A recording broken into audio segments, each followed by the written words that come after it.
보실 말씀은 마태복음 5장 1절부터 12절까지 말씀을 나눠서 보시겠습니다. 신약성경 5면에 있고요. 마태복음 5장 1절부터 12절까지 복이 있는 사람이란 제목으로 기록이 되어 있네요. 1절부터 나눠봅니다. 예수께서 무리를 보시고 산에 올라가 앉으시니 제자들이 나아온지라. 심령이 가난한 자는 복이 있나니 천국이 그들의 것이미요.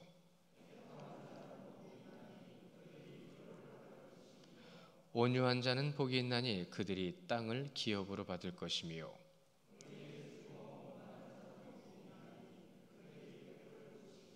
긍휼히 여기는 자는 복이 있나니 그들이 긍휼히 여김을 받을 것이미요.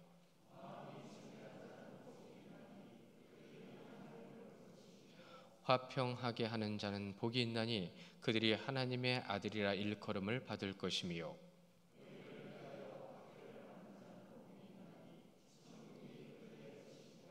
나로 말미암아 너희를 욕하고 박해하고 거짓으로 너희를 거슬려 모든 악한 말을 할 때에는 너희에게 복이 있나니 기뻐하고 즐거워하라. 하늘에서 너희의 상이 큼이라. 너희 전에 있던 선지자들도 이같이 박해하였느니라.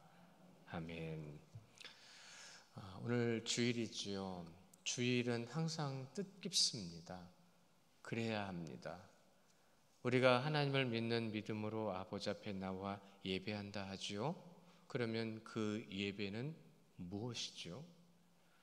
저는 개인적으로 이렇게 개인적인 말씀을 드려 좀 죄송하지만 어제 우리 공한석 장로님 칠순잔치를 하셨어요.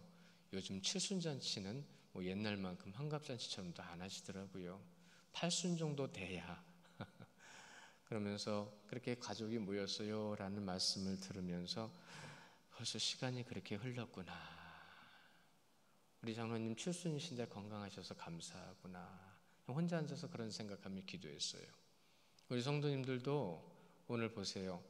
냉난방을 거의 다 껐잖아요. 그렇죠? 이렇게 키지 않아도 냉난방 도움을 받지 않아도 쾌적한 기온을 누릴 수 있는 시기가 됐잖아요. 여러분 이 부분에 대해서 한번 고민해 보셔야 됩니다.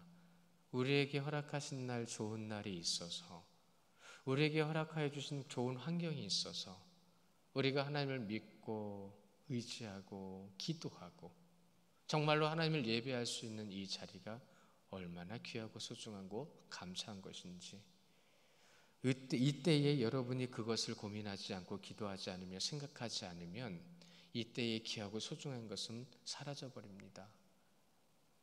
오늘 이 말씀에도 보시면 복 있는 사람이라는 표현이 제목이 기록되어 있죠. 근데 저는 주보에다가는 하늘의 복이라고 되어 있어요. 제가 좋아하는 목사님은 이 설교의 제목을 새로운 복이라고 기록해 놨더라고요. 우리 오늘 장로님 설교 기도하실 때에도 새로운 소망 이렇게 표현하시는데 저는 참 깊이 와닿았어요. 왜냐하면 여러분 새 것은 아니지만 그것을 회복해야 되기 때문이에요. 원래 주님의 것은 새 것입니다. 원래 주님께서 창조하신 것은 우리가 말로 표현할 수 있는 것이 아닙니다.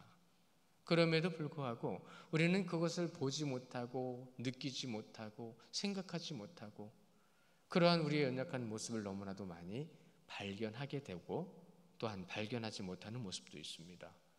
자, 오늘 마태복음 5장 말씀 여러분 너무나도 잘 아시는 팔복이라고 되어 있죠. 그럼 여러분은 무엇을 복이라고 생각을 하세요? 이 복이라는 것은 지금 우리에게 뭘 말씀하고 계시는 거예요? 오늘은 우리 이 본문을 제대로 들어가지도 못하고 설교가 끝날 겁니다. 왜냐하면 이 복에 대한 개념이 어떠한 것인지를 분명히 알아야 되기 때문이에요. 이 복이 무엇인지 알지 못하고 8가지의 복을 얘기하고 있다라면 그것을 안다고 얘기한다고 한다라면 그것은 하나님이 어떤 분이신지를 잘 모른다라는 뜻도 되기 때문입니다. 보세요. 성경은 분명히 복이 있는 사람이라고 되어 있습니다. 여러분이 잘 알고 계신 성경 말씀 가운데 복 있는 사람에 대한 말씀이 한 장이 그대로 적혀져 있는 부분이 있어요. 어디 있죠? 시편에 있죠. 시편 1편에 복이 있는 사람은 이라고 말씀하시죠. 예, 그 복과 이 복은 같은 겁니다. 그런데 그 같은 복을 우리는 어떻게 이해하고 어떻게 알고 있느냐는 얘기죠. 마태복은 분명히 사실적인 것이죠. 사실적이면서 역사 가운데 분명히 드러난 하나님의 복이 무엇인지를 지금 전해주기를 원하는 거예요. 그렇다면 그 복은 어떤 복인가? 우리가 문자적으로만 보고 있는 것이 아니라 신학적인 분명한 의미가 무엇인지를, 그 복을 여기서 우리는 찾아야 되는 겁니다. 복을 전하시는 이 복의 말씀, 이 의미, 오죽하면 이것을 무엇이라고 표현하고 있죠? 산상수훈이라고 되어 있잖아요. 좀 더 쉬운 말로요, 산상교훈이라고 되어 있죠. 우리가 좀 더 이해하기 좋으면 산상 메시지입니다. 오직 주님께서 우리에게 전해주시는 이 복의 의미, 진짜 이 복의 내용, 우리가 무엇을 이해하고 있고 이 의미가 어떤 것인지를 어떻게 알고 있느냐라는 것을 오늘은 마태는 이 마태복음 5장을 통해서 우리에게 전해주기를 원하는 거예요.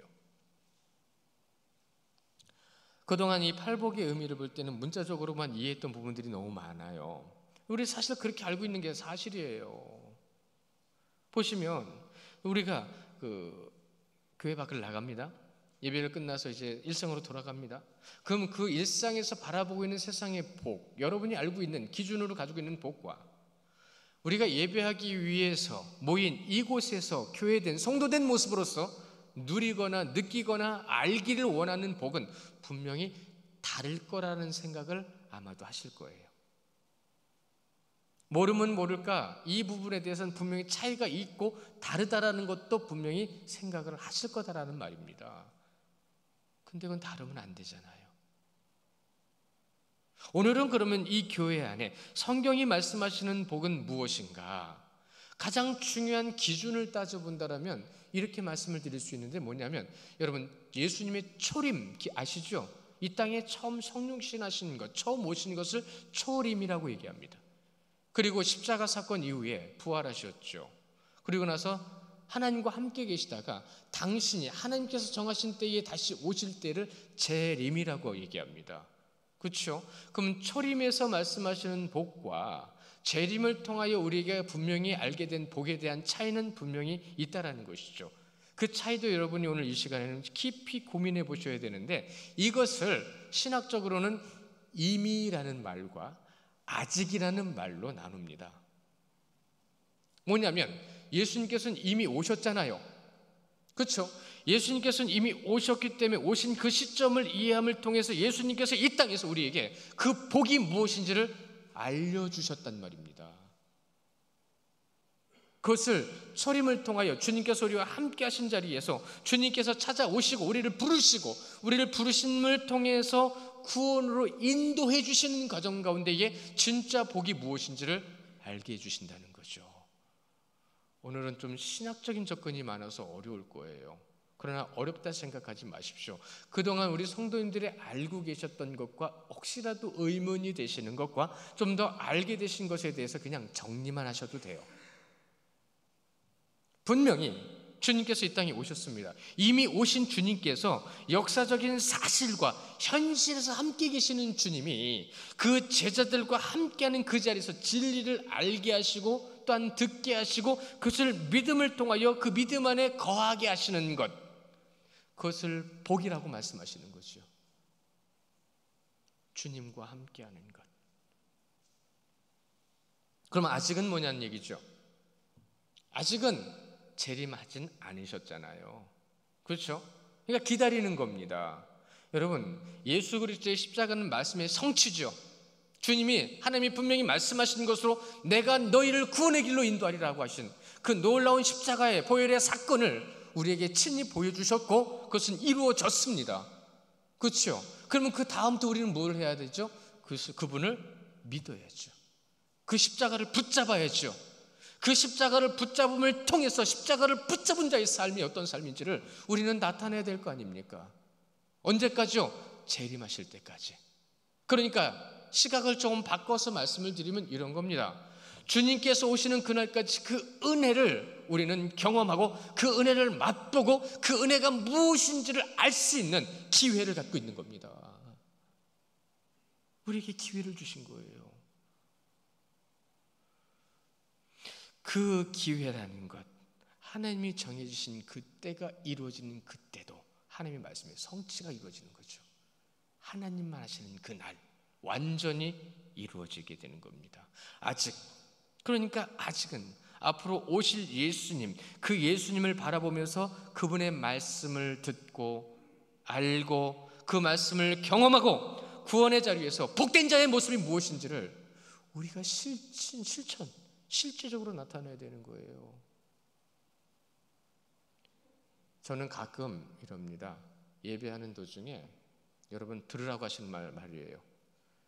예배하는 도중에 기침 나면 저는 기침 안 하기 위해서 혀를 깨뭅니다. 혹시라도 예배 방해될 일이 있으면 저는 그 하지 않게 하기 위해서 무슨 수단과 방법을 다 씁니다. 이 자리엔 여러분은 혼자 개인이 있는 거 아니에요. 하나님과 함께 하는 겁니다. 하나님을 바라보는 자리에서, 하나님을 의지하고 하나님의 뜻 가운데 세움받는 자리에 내 육신의 흔적을 남기면 안 돼요. 내 육신의 연약함을 드러내면 안 된다고요. 귀 있는 자는 들을지어다. 귀 있는 자는 성령이 너희들에게 하시는 말씀을 들을지어다. 이것이 재림, 주님이 오실 때까지 우리에게 주신 말씀의 의미의 중요한 부분입니다. 연약하십니까? 힘드십니까? 그 연약함과 힘듦을 이겨낼 수 있도록 능력을 주시는 분은 하나님이신 줄 믿으십니까? 그분을 믿으시면 믿으시는 능력의 경험이 있으십니까? 여러분, 오늘 이 말씀, 마태복음 말씀은 여러분 굉장히 무서운 말씀이에요. 오늘 팔복을 들어가지도 못하고 한 절 가지고 우리가 지금 씨름을 해야 합니다. 정말로 주님을 믿는다라면, 그분이 어떤 분인 줄 안다라고 한다라면 우리가 어떠한 모습으로 하나님 앞에 서 있어야 되는지를 여러분 스스로 깨닫고 스스로 알아서 그 알고 있는 말씀에, 알고 있는 지혜에, 그 진리의 모습이 내게 나타나야 된단 말입니다. 그것을 나타내지 못하니까, 그것을 깨닫지 못하니까 세상에 휘둘리잖아요. 육신의 연약함이 휘둘리잖아요. 난 연약해서 안 되고 힘들어서 안 됩니다. 나 원래 몸이 그렇습니다. 원래 몸이 그런 건 죄 때문에 그런 겁니다. 하나님의 말씀은 여러분 잊지 마십시오. 무오하다고 그랬습니다. 오류가 없어요. 틀리지 않아요. 왜? 예수 그리스도의 이름으로라고 분명히 우리에게 이겨낼 수 있는 능력과 선포할 수 있는 기회를 주셨는데 왜 그걸 우리는 사용하지 못할까요? 예수님이 지금 친히 오셔서 제자들 앞에 서 계신데 이제는 그것을 깨달아가야 될 그들의 모습을 우리는 지금 말씀을 통해서 이미 보고 알고 이제는 그 말씀의 뜻이 무엇인지를 지금 우리가 나누고 있는 겁니다. 나누고 있는 이 자리에서 우리는 완전하지 못한 존재라는 것을 인정해야 합니다. 우리는 연약한 존재라는 것을 고백해야 합니다. 정말로 하나님과 동행했던 에덴 동산의 모습, 주님과 동행했던 그 모습을 우리는 상실해 버렸어요. 왜 상실했죠? 죄 때문입니다. 나는 약합니다라고 하는 그 약함에 속은 겁니다. 세상 것이 좋습니다라고 하는 유혹에 넘어간 겁니다.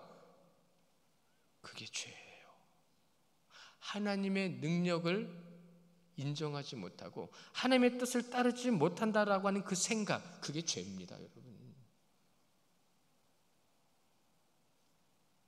칼빈은 항상 얘기하잖아요. 아니요, 우리 성도님들한테 칼빈의 말투를 제가 자주 말씀을 안 드리니까 칼빈은 항상 얘기합니다. 감히.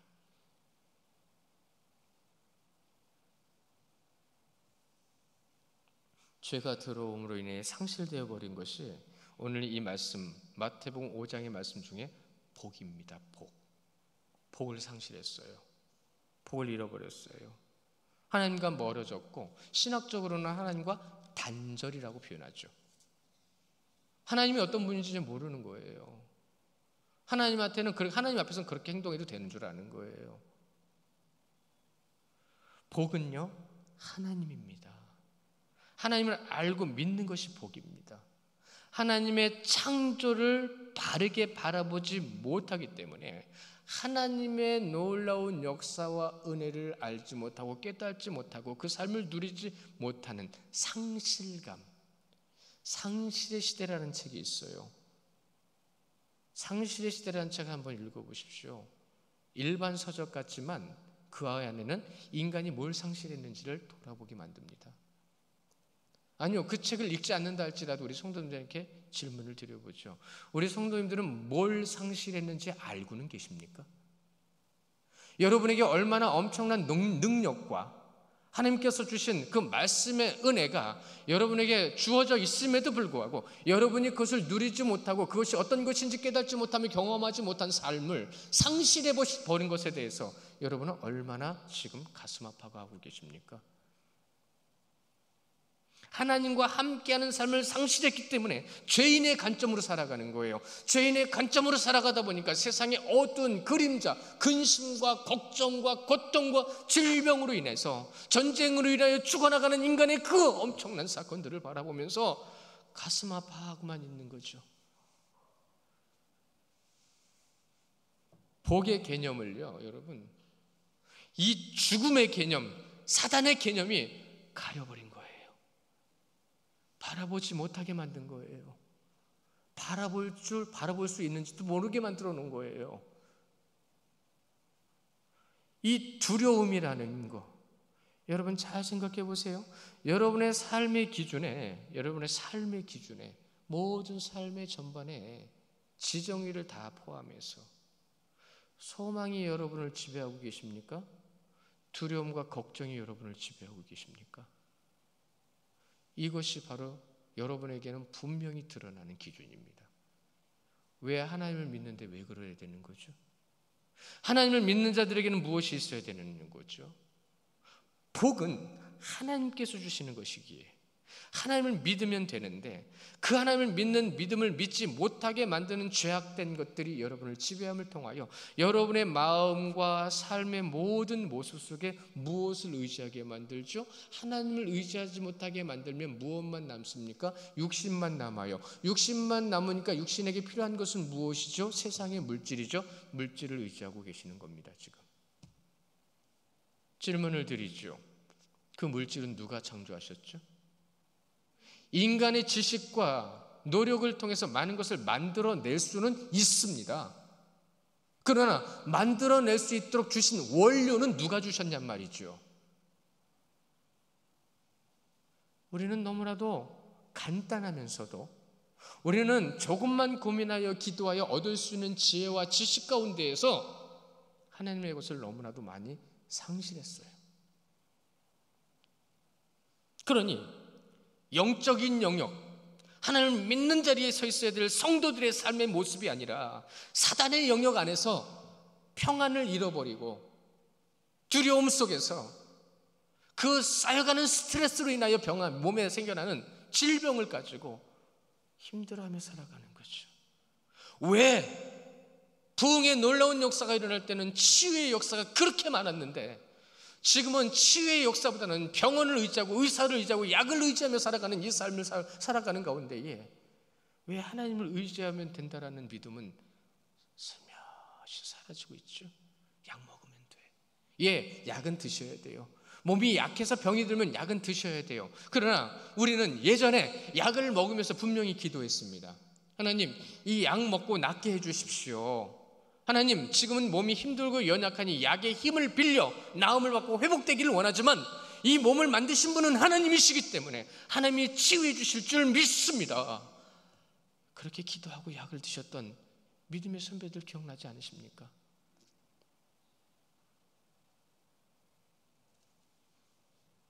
현실을 보십시오.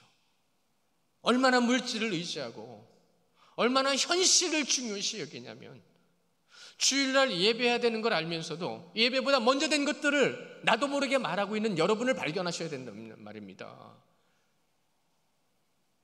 지금 이 자리에서 여러분은 진짜 복이 무엇인지를 지금 접근해 가고 있어요.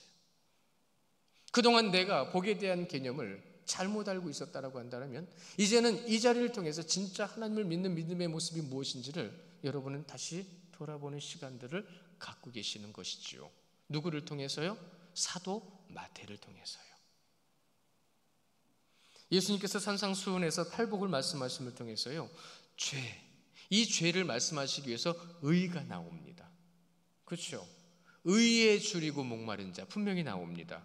이 의를 깨달아야 돼요. 의를 통해서 인간의 의가 아니라 하나님의 의가 무엇인지를 우리에게 전해주심을 통해 눈을 열어주세요.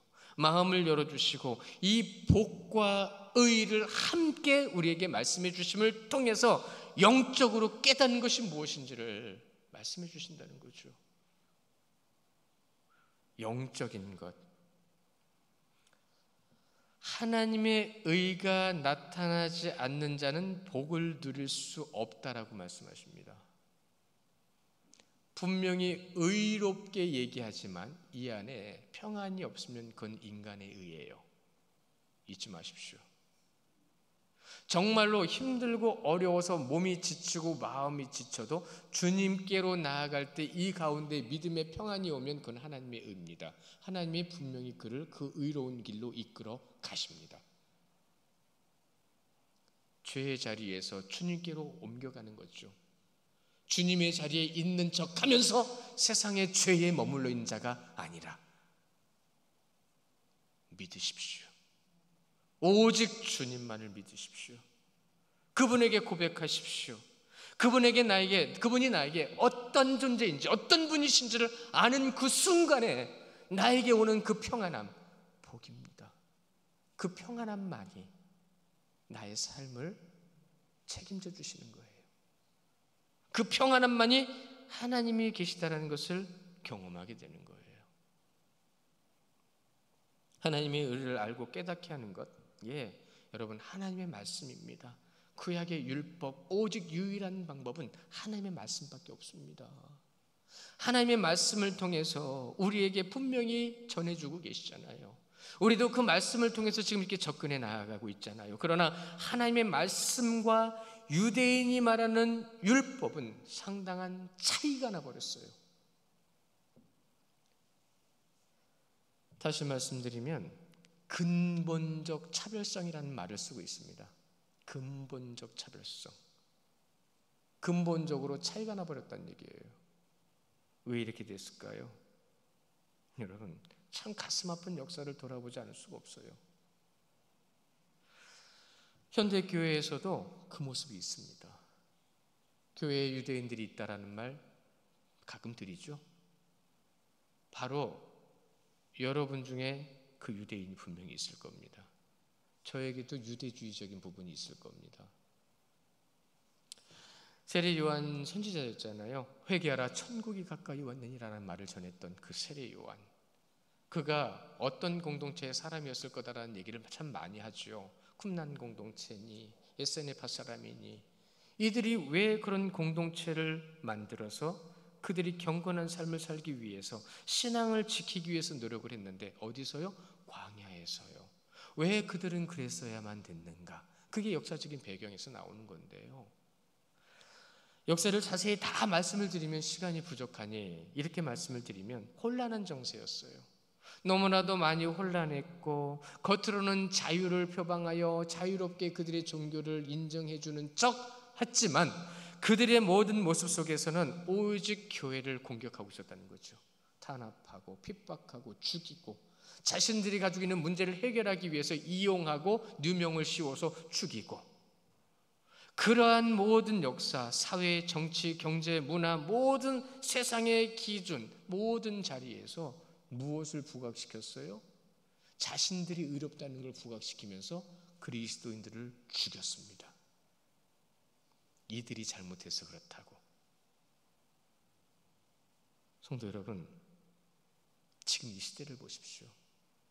종교의 자유다라는 말을 아주 자신 있게 멋들어지게 얘기를 하지만 잘 보세요.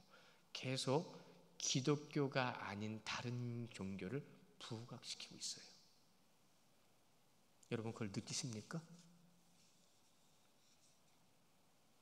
전반적으로 성도의 삶의 입지는 계속 잠식시키고 있어요. 설 자리를 없게 만든다는 얘기예요. 느끼고 계십니까? 정말 안타까운 것은 성도가 그것을 인지하지 못하고 깨닫지 못하고 있다는 것입니다. 교회 안에서도 그런 모습들로 그냥 세상의 흐름 속에서 다들 그렇게 하니까 우리도 그렇게 하면 돼. 그냥 괜찮아. 괜찮아? 뭐가 괜찮아요? 여러분, 뭐가 괜찮아요? 그냥 세상이 흘러가는 대로 휩쓸려 가면서 그들이 하는 대로 해도 돼. 왜 큰 문제 없잖아. 고민하셔야 됩니다. 구약으로 넘어가서 역사적인 배경을 보면 이렇습니다. 아수르, 북이스라엘이 망했죠. 바벨론, 남유다를 멸망시켰죠.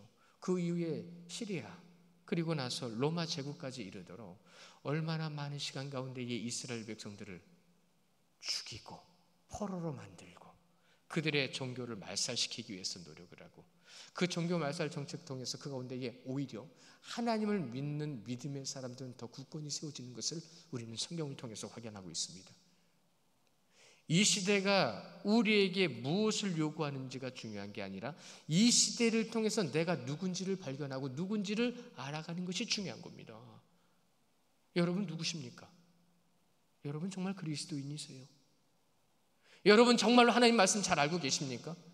정말 하나님의 말씀을 잘 알아서 기독교의 모든 역사 가운데, 중세니 현대니 모든 역사 가운데 기록되어져 있는 기독교의 핍박의 모든 역사 가운데서 그들의 성도들이, 하나님을 믿는 그들의 고문 가운데에 굴하지 않고 그 말씀과 그 믿음을 지키기 위해서 그 박해 가운데서도 쫓겨가면서 믿음을 지키기 위하여, 하나님께 예배하기 위한 그 말씀의 자리에 서기 위하여 어디까지 물러섰어요? 어디까지 쫓겨갔어요? 네덜란드는 사람이 살 수 있는 나라가 아니었다고 했잖아요. 말씀드렸죠. 거기는 전부 다 습지고 늪지고, 그래서 거기까지는 못 쫓아오겠지, 안 쫓아오겠지라고 했던 그리스도인들이 거기까지 가서 세운 나라가 네덜란드입니다. 정말로 살 수가 없어가지고 사람이 살 수 없는 곳까지 가면 안 쫓아오겠지라고 해서 쫓겨갔던 것이 바로 광야였습니다. 그 광야에 굴을 파고 그 광야에서 숨어서 살면서 하나님을 향한 믿음을 지키기 위해 노력했던 쿰난 공동체와 에세네파 사람들, 그들에게 속하지는 않았지만 세례 요한도 그곳에서 하나님을 향한 경건의 삶을 위해 노력했습니다. 여러분들로부터 광야로 가라는 게 아닙니다. 여러분들 보고 사람이 살 수 없는 곳에 가서 그곳에서 예배하라고 말씀드리는 게 아닙니다. 이미 여러분 그곳에 와 계신 거예요. 이곳에서 여러분이 하나님을 믿고 의지하며 주님의 뜻 가운데 세움받는 자의 모습, 이곳이 광야 아닌가요? 이 광야와 같은 이 삶의 모습 속에서 여러분, 그들은 끝까지 쫓아가서 그리스도인들을 죽였습니다. 그들은 그 광야까지 쫓아가서 그리스도인들을 핍박했습니다. 그러나 그들은 저항하지 않았어요.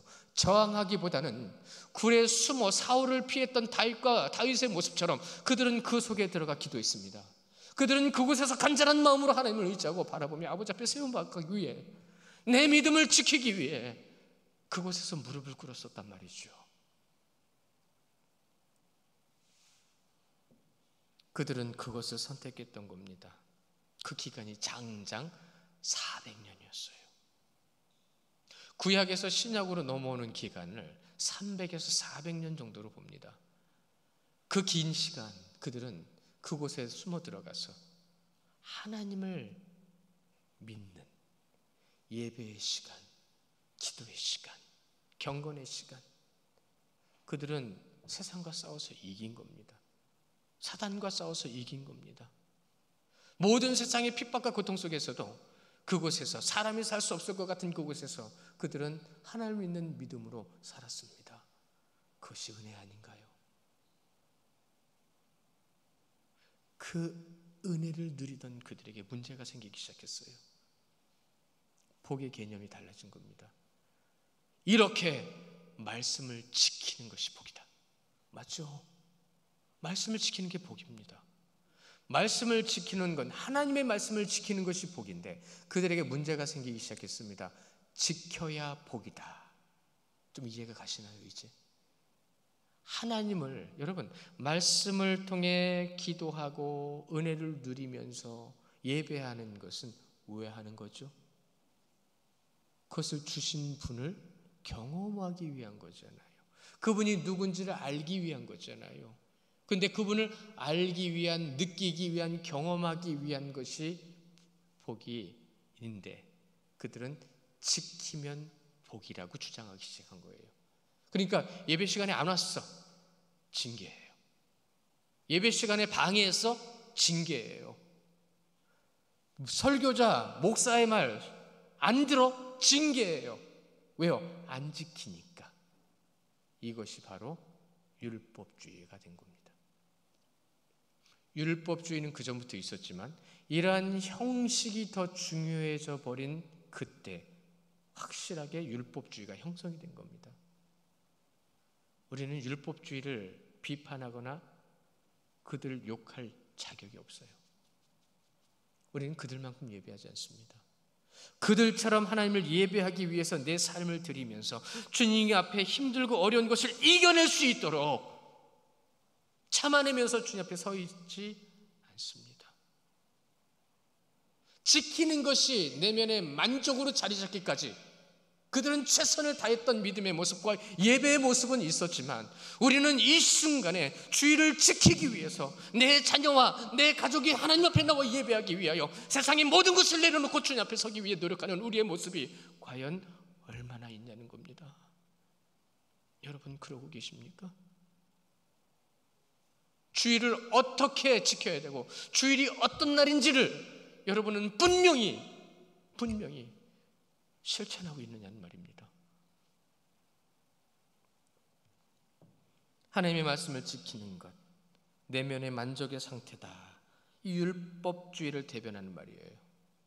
그러나 그것을 지킴을 통해서 하나님 앞에 나가야 되는데 그들 안에 있어야 되는 거예요. 그래서 출교가 그들에겐 죽음과 같았던 거예요. 안 지키면 출교당하니까. 너무 안타까운 역사죠. 너무 슬픈 역사죠. 유대인들의 복의 개념은 그렇게 형식이 되어버렸고 그 형식이 되어버린 것을 지키지 않은 자는 불경건한 자로 낙인을 찍어버렸습니다. 하나님을 믿어 하나님의 사랑과 평안을 누리고 창조의 목적을 이뤄가는 것, 그것이 복입니다. 왜요? 창조의 목적을 이뤄가는 건 세상을 다스리는 거거든요. 하나님의 뜻으로 세상을 다스리는 거거든요. 진짜 하나님의 사랑이 무엇인지를 알게 하고 진짜 하나님을 믿음의 평안함을 누리는 것이 무엇인지를 알게 하고 진정으로 하나님을 믿음을 통해서 내가 하나님의 사람임을 증명해내는 것이 그리스도의 십자가 안에서 진짜 그리스도를 나타내는 것이 복인데 지켜야 되는 것으로 포장이 돼버린 율법주의들. 여러분 이 자리에 있다고 해서 여러분 구원받는 게 아닙니다.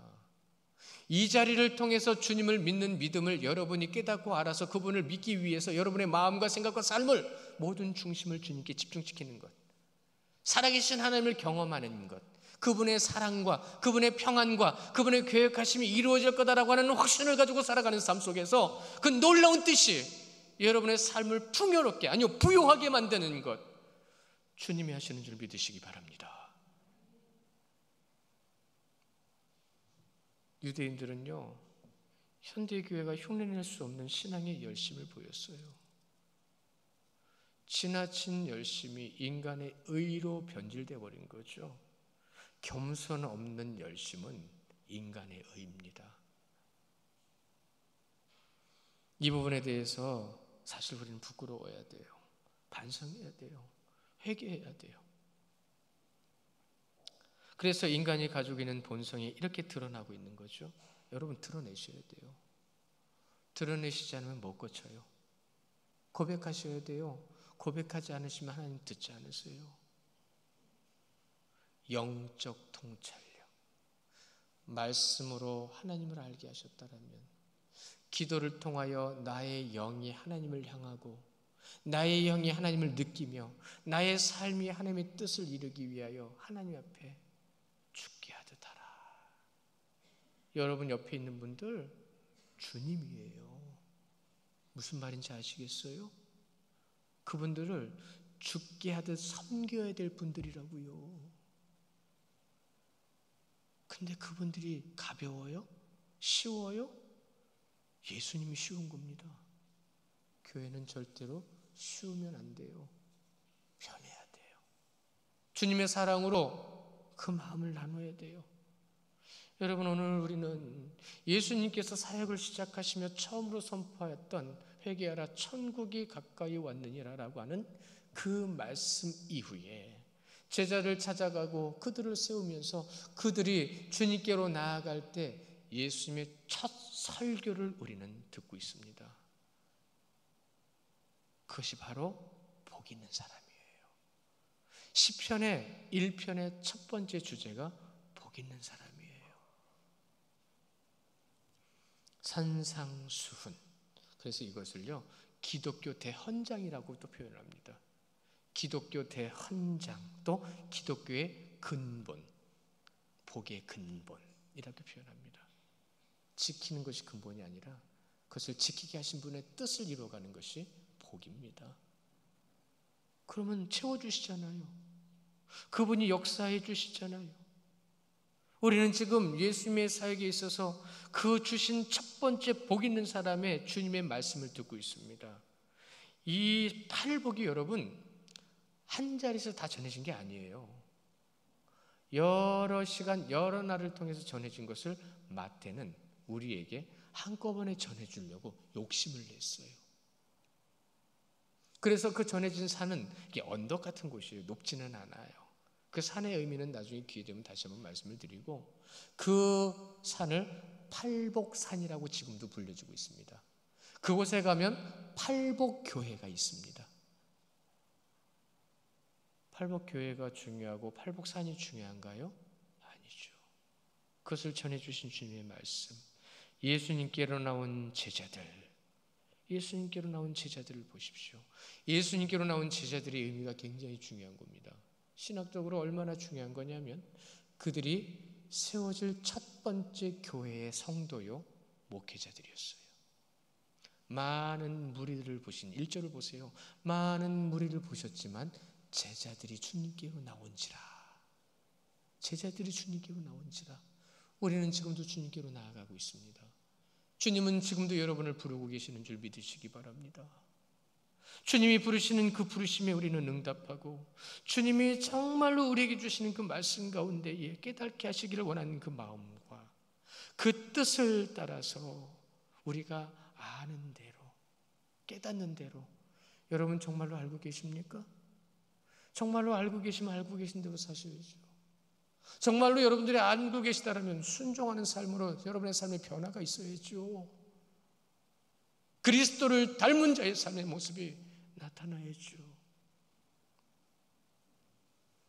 제자들은 3년 동안 주님과 함께 다니면서 듣고 보고 경험하고 느끼고 깨달았지만 그 와중에 그들은 어떻게 하고 있었죠?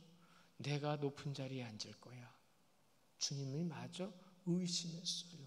우리는 지금 무엇을 하고 있지? 이거 해도 돼? 두려웠어요. 주님이 십자가에 못 박혀 돌아가시는 그 순간까지 그들은 세상의 기준과 세상의 복을 놓지 못했기에 두려웠습니다. 떨렸습니다. 죽을까 봐 겁이 났습니다. 3년 동안 주님을 만났는데도. 그래서 여러분에게 다시 한번 질문합니다. 여러분은 지금 무엇의 지배를 받고 계십니까? 소망을 가지고 기쁘십니까? 세상의 물질과 세상의 기준으로 인하여 두렵고 걱정과 떨림을 통해서 주님 앞에 떨고 계십니까? 현대 교회의 모습과 그때 교회의 모습과 뭐가 다를까요? 그들의 모습, 제자들의 모습과 지금 우리의 모습 뭐가 다를까요? 과연 진짜 복은 뭐죠? 하나님, 그분을 믿는 믿음. 사랑하는 성도 여러분, 산상수훈의 말씀은 하나님의 복이 무엇인지를 말씀해 주고 계시는 거예요. 복이 무엇인지를. 수많은 사람들은 세상이 말하는 복의 마음을 빼앗기고 세상 기준의 삶을 빼앗겼습니다. 그래서 그동안 빼앗겼던 복이 무엇인지 우리는 이 마태복음을 통해서 다시 찾고 있습니다. 알아야 합니다. 그 복을 누릴 수 있어야 됩니다. 그래서 예수님이 기뻐하시는 그 기쁨이 우리 성도님들의 기쁨이 되시기를 축원합니다. 우리가 정말로 하나님을 한다면 너희가 내 안에 거하고 내 말이 너희 안에 거하면 무엇이든지 원하는 대로 구하라. 두려워 말라, 내가 너와 함께함이라. 놀라지 말라, 나는 내 하나님이 됨이라. 내가 너를 굳세게 하리라. 참으로 너를 도와주리라. 참으로 의로운 오른손으로 너희들을 붙들리라. 그런즉 너희는 먼저 그의 나라와 그의 의를 구하라. 그리하면 이 모든 것을 너희에게 더하시리라. 하늘의 복을 누리는 삶, 사랑하는 하나님의 그 사랑을 누리시고 그 사랑의 놀라운 역사가 우리 성도님들의 삶이 되시기를 주님의 이름으로 축원합니다. 이 시간 기도하겠습니다.